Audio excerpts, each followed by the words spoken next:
कुलवधू, एक होता म्हातारा, रंभा, भटाला दिली ओसरी ह्या नाटकांची नावं घेतल्यावर मोगर आंगणेकर नजरेपुढे उभे राहतात. नाटक वेड्या गोमंतकीयांना यांचं नाव सुपरिचितच आहे. आज सुदैवानं ते आपल्या आकाशवाणीच्या स्टुडिओत आले आहेत व मराठी संगीत रंगभूमीबद्दल त्यांचे अनुभवाचे बोल ऐकायला आपल्याला नक्कीच आवडेल, नाही का? नमस्कार. नमस्कार. आपल्याला काही प्रश्न विचारायचे आहेत, तर मी लहान तोंडी मोठा घास घेतल्यासारखं वाटणार नाही ना? मुळीच नाही, तुला काय हवं ते विचार. नुकतीच बालगंधर्वांची जन्मशताब्दी पार पडली. हो. त्यानिमित्त गेले वर्षभर ठिकठिकाणी बालगंधर्वांच्या जीवनावर निरनिराळे व्याख्यानाचे कार्यक्रम, संगीताचे कार्यक्रम होऊन आजच्या तरुण पिढीला त्यांच्याबद्दल पुष्कळ माहिती मिळाली आणि आपल्या मराठी रंगभूमीवर केवढा मोठा कलावंत होऊन गेला याची कल्पना आली. तुमच्यासारख्या 25-30 वर्ष नाट्य व्यवसाय केलेल्या नाट्य महर्षीला देखील या उत्सवामुळे मराठी रंगभूमीला एक प्रकारचे चैतन्य येऊन तिची भरभराट होईल असं वाटतं का? भरभराट कुठल्या अर्थाने म्हणायची? फक्त संख्येच्या दृष्टीने म्हणायची तर आज खरोखरच भरभराट होते. कारण मुंबई पुण्याच्या बाजूला तर दर आठवड्याला एक नाटक, नवीन नाटक निर्माण होत आहे. याला भरभराट म्हणायची का? भरभराट संख्येवर अवलंबून नाही, गुणावर अवलंबून आहे. आणि त्या दृष्टीने विचार केला तर फारसं समाधानकारक दृश्य दिसत नाही. सध्याच्या रंगभूमीवर उत्तम प्रतीचे स्त्री पुरुष गायक कलाकार मिळू शकणार नाहीत का? जरूर मिळते, न मिळायला काय झालं. परंतु फक्त गायक कलाकार उपयोगी नाहीत. पूर्वी बरेच जे नट होते ते अभिनय किंवा इतर गोष्टीचा फारसा विचार करीत नसत. फक्त संगीत हेच डोळ्यापुढे ठेवून त्यांना रंगभूमीवर आणलं जात असे. त्यामुळं तो नट कसाही दिसो, तो अभिनय शून्य असला तरी त्याला भरपूर काम मिळत असे म्हणा, किंवा त्याची वाखाणणी होत असे, कारण लोक गाणं ऐकायला येत असत. आता तो प्रश्न राहिलेला नाही आहे. आज फक्त लोक नाटकं पाहायला येतात, नुसतं गाणं ऐकायला येत नाहीत. त्यामुळं आज फक्त गाणारीच पात्र आपल्याला नको आहेत, ते अभिनय निपुण आहेत की नाहीत, दिसायला सुंदर दिसतात की नाहीत, त्यांना इतर काही त्यांच्या अंगात गुण आहेत की नाही, ह्या सर्व गोष्टीचा विचार करावा लागतो. आणि अशी पात्र शोधून काढायला जरा त्रास पडतो. आणि पूर्वीच्या नाटकांमध्ये, संगीत नाटकात जी मोठी मोठी गाणी असायची त्यांची संख्या पण खूप असायची. त्याबद्दल तुम्हाला काय वाटतं? याचं कारण असं असायचं की त्यावेळेची नाटकं होत असत, त्याचा मुख्य हेतू एकच असे की लोकांचं मनोरंजन करायचं. आणि मनोरंजन करायचं तर ते गाण्यांनीच होत असे. त्यामुळं हिरोची 100 गाणी, हिरोईनला 50 गाणी, अशी गाणी असत. त्यामुळे लोकांचंही मनोरंजन होत असे आणि नाटक पाहिल्याने त्यांना समाधान होत असे. आज तो काळ राहिलेला नाही. आज एकंदर नाटकाचा एकंदरच काळ फक्त 3 तास किंवा 3.5 तास किंवा 4 तास फार तर होतो. त्यावेळी कुठल्याच गोष्टीला बंधन नव्हतं. त्यामुळे रात्री 10ला सुरू झालेलं नाटक पहाटे 5ला संपत असे, असं मोठं अभिमानाने सांगितलं जातं. पण ते आज म्हणता येणार नाही. आज 10ला नाटक सुरू झालं तर ते 12:30ला आटपून शेवटची गाडी मिळते की नाही इथे लोकांचं लक्ष लागतं. अगदी बरोबर. सध्या तशी. आणि दुसरी गोष्ट अशी असते की त्यावेळी एका थिएटरात एकच नाटक लागायचं. आज सकाळी 11 वाजल्यापासून सुरुवात होते, त्या एकाच थिएटरात 3-3, 4-4 नाटकं लागतात. त्यामुळे नाटकं लहान होतात. ती लहान नाटकं झाली म्हणजे त्या गाण्याची संख्याही कमी झाली.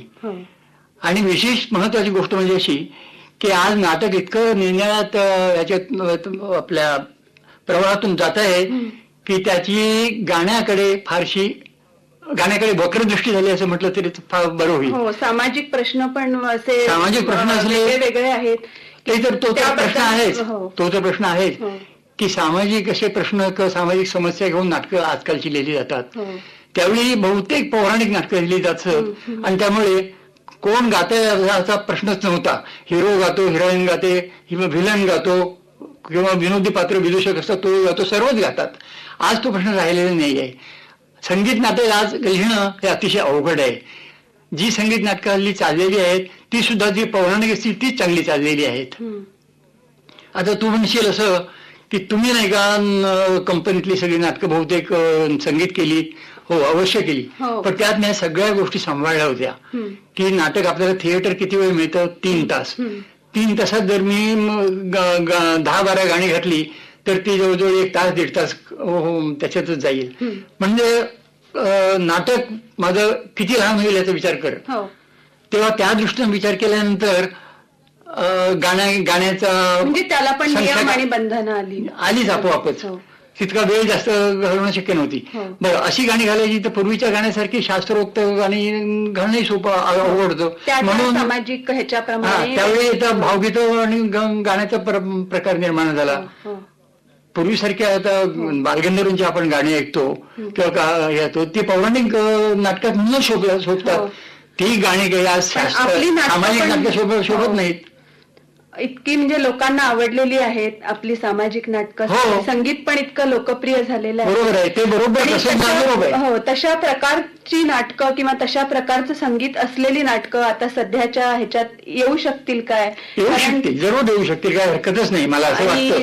पण फक्त त्यासाठी लेखक आणि नाटक लिहिताना खूप विचार केला पाहिजे की प्रसंग असे निवडले पाहिजेत की जिथे गाणं हे योग्य वाटलं पाहिजे. की इथे गाणं नसतं तर पंचायत झाली असती असं वाटलं पाहिजे लोकांना. तसे प्रसंग सगळे लक्षात घेऊन नाटक लिहिणं हे तितकंच अवघड आहे. तर या दर्जाचे नाटककार सध्याच्या ह्याच्यात आहेत का किंवा होऊ शकतील? न व्हायला काय झालं, मी जर जन्माला आलो आणि मी झालो तर आणखी कोणी जन्माला येणार नाहीत का? तर मला ती भीती वाटत नाहीये.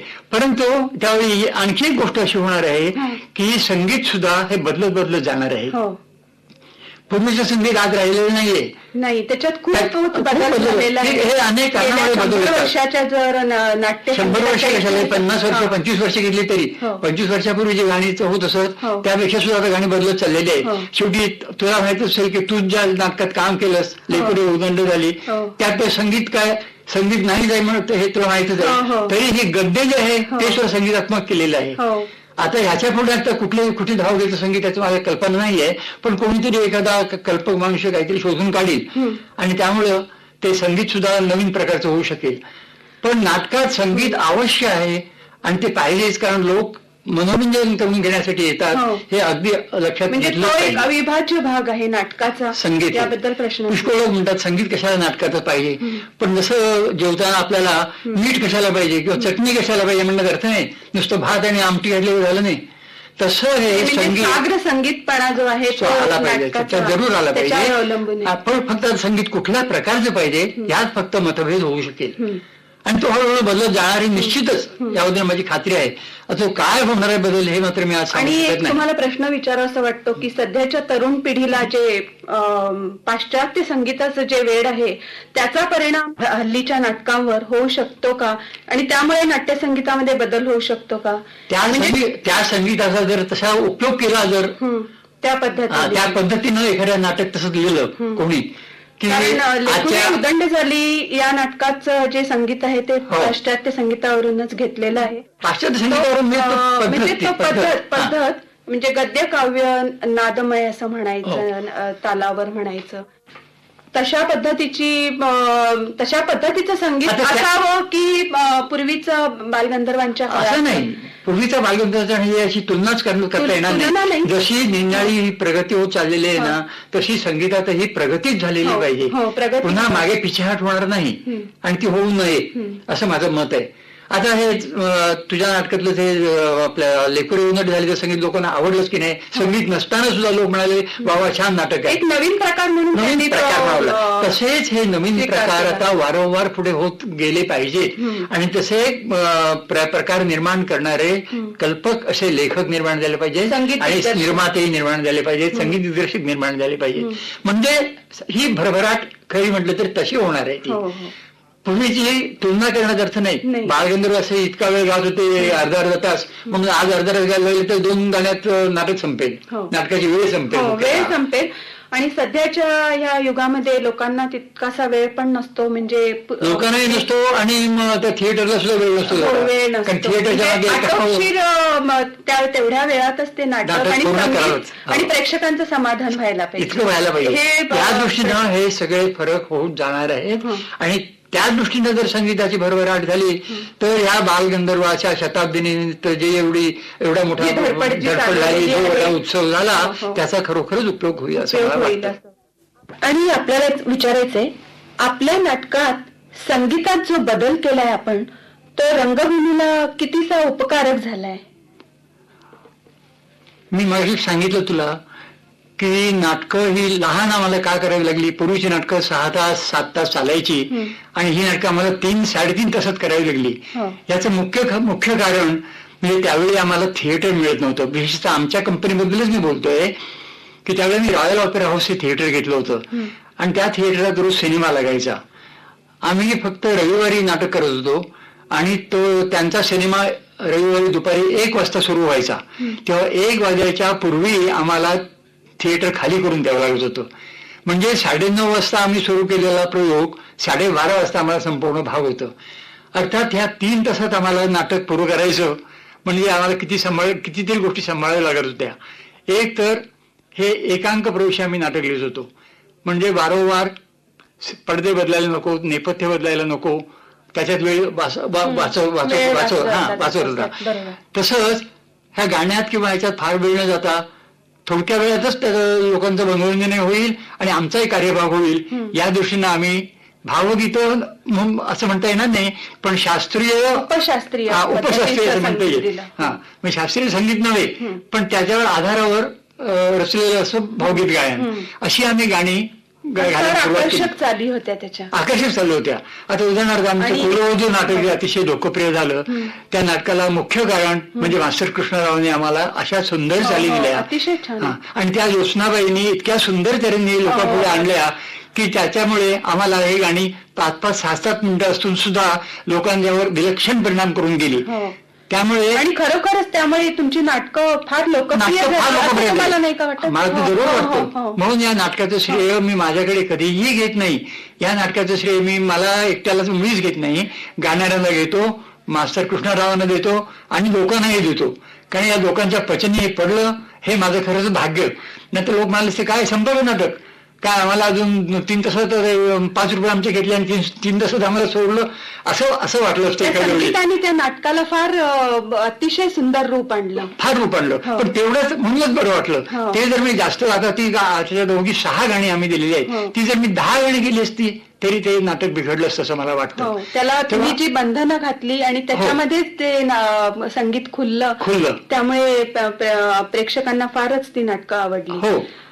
तुम्ही आपल्या नाटकात निरनिराळे संगीत दिग्दर्शक आणले, याचं कारण काय असेल? म्हणजे काय बरं याचं कारण म्हणजे असं, आता समजा कुलवधू नाटकात आम्ही मास्टर कृष्णरावांना आणलं, आता मी पुढच्या नाटकातही त्यांनाच आणलं असतं तर कदाचित एक छाप पडून जात आहे की प्रत्येक नाटकात एकाच तऱ्हेचं म्युझिक वाटलं असतं.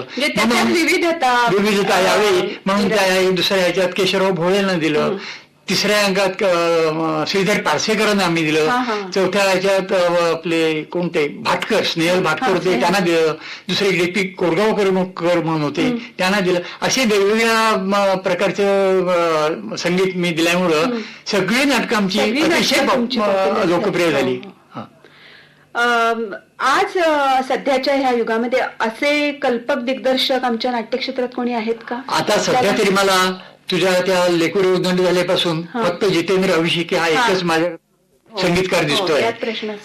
त्याच्यासारखा मेहनत करून घेणारा मनुष्य मी अजून सध्या माझ्या डोळ्यापुढे दिसत नाही. गायक पुष्कळ आहेत, संगीतकार शास्त्रीय आपले शास्त्रोक्त सगळं संगीत जाणणारे असे पुष्कळ जाणकार आहेत, परंतु प्रतिभावान कल्पक असे संगीतकार नाही आहेत. आणि ते जोपर्यंत नाहीत तोपर्यंत संगीताला निराळ वळण लागणार म्हणजे काय होणार हे मला सुद्धा सांगता येणार नाही. पण ते वळण निराळं लागणं अवश्य आहे असं मात्र मला जरूर वाटतं. त्याशिवाय ही संगीताची भरभराट होणार नाही. आणि संगीताची भरभराट अशा तऱ्हेने झाली तरच हे रंगभूमीची भरभराट होणार आहे. नुसती नाटकं भारावरून काही उपयोग नाही. आज सुद्धा मुंबईला सांगितलं मी मगाशीच की दिवसाला 3-3, 4-4 प्रयोग होत आहेत. या अर्थी विचार करावा की एकेका थिएटरात महिन्याला किती नाटकं होतात, किती प्रयोग होतात. आणि असे थिएटर मुंबईत 7-8 थिएटर आहेत, पुण्यात 4-5 थिएटर आहेत आणि गावोगावी तर आहेच सगळीकडे. आणि सर्वत्र इतका नाटकांना हल्ली भयंकर जोर आलेला आहे की बरीचशी गद्य नाटकं असतात, गद्यच असतात. त्याचं कारण दुसरं असं आहे की पद्य आपली संगीत नाटकं करायची म्हणजे खर्चाच्या दृष्टीने असा विचार करावा लागतो. आणि कलावंत तसे गाणारे मिळाले पाहिजे. आणि पुन्हा संगीतसाठी ऑर्गनसाठी एक मनुष्य, सारंगीसाठी एक, किंवा फिडेसाठी एक, तबल घेऊन तो आणखी व्याप ठेवला तर सध्याच्या खर्चात भर पडते. आणि खर्चिक जास्त नाटक झालं तर नाटक फार दिवस चालणंही शक्य होत नाहीये. तर या दृष्टीने सगळ्या दृष्टीने विचार केला तर खर्चिक कमी, संगीतात काहीतरी नाविन्य, कल्पकता अशी आणून जर संगीत रंगभूमीवर आणलं तरच हे संगीत जगेल आणि संगीत रंगभूमीही जगेल. फक्त बालगंधर्वाच्या वेळच्या काळाची तुलना करून ते जगणार नाही आणि तशी करूही नाही असं माझं म्हणणं आहे. तरच ही संगीत नाटकं ऊर्जितावस्थेला येतील. संगीत रंगभूमीच्या उत्कर्षाबद्दल रांगणेकर साहेब, ज्या कल्पना आपण मांडल्या त्या ऐकून आमच्या श्रोत्यांना खचितच आनंद झाला असेल. आज तुम्ही आमच्या आकाशवाणी स्टुडिओत येऊन आम्हाला आपले संगीत रंगभूमी बद्दलचे अनुभव सांगितलेत, त्याबद्दल आम्ही आपले आभारी आहोत. नमस्कार. नमस्कार.